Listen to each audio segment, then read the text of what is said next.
I think అంటే చాలా items రాస్తూనే ఉంటారు కదా! అంటే ఎలా ఉంటుందంటే అందులో one of the major reason ఒక టఫ్ ఉండడానికి ఒక కారణం ఏంటంటే అన్ని subjects at a time clear అవ్వాలి మనకు. హ్మ్. ఇప్పుడు మీరు వేరే ఇప్పుడు ఎంబీబీఎస్ తీసుకున్నా కూడా సపోజ్ మీకు ఒక 6 సబ్జెక్ట్స్ ఉన్నాయనుకో, సబ్జెక్ట్ పోయింది, స్టిల్ ఓకే. మీరు సెకండ్ ఇయర్కి ఫార్వర్డ్ అవ్వచ్చు. ఓకే. అండ్ ఒక 1, 2 ఏదైతే పెండింగ్ సబ్జెక్ట్స్ ఉంటే మీరు క్లియర్ అవ్వచ్చు. అంటే మీరు ఎంబీబీఎస్ కూడా కంప్లీట్ చేసుకోవచ్చు. ఓకే. ఈవెన్ ఒకసారి నాకు తెలిసి 2-3 ఇయర్స్లో పెండింగ్ ఉన్నాయి కూడా లాస్ట్ ఇయర్లో క్లియర్ చేసుకుని బయట వచ్చే వాళ్ళు చాలా మంది ఉంటారు. ఓకే. సీఏలో అలా కాదు.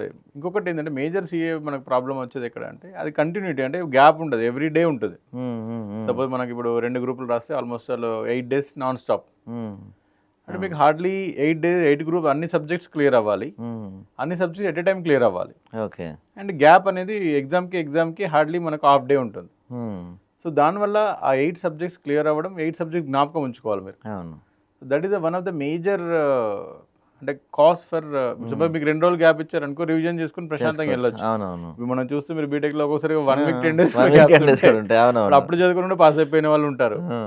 సో ఇది వన్ ఆఫ్ ద సబ్జెక్ట్ ఒకటి, ప్యాటర్న్ ఒకటి, అండ్ ద స్ట్రక్చర్ ఒకటి, ఇవన్నీ కాంబినేషన్ వల్ల మనకి చాలా one of the toughest.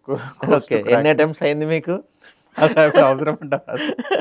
Definitely I think 4 అటెంప్ట్స్లో మేము క్లియర్ చేసాం.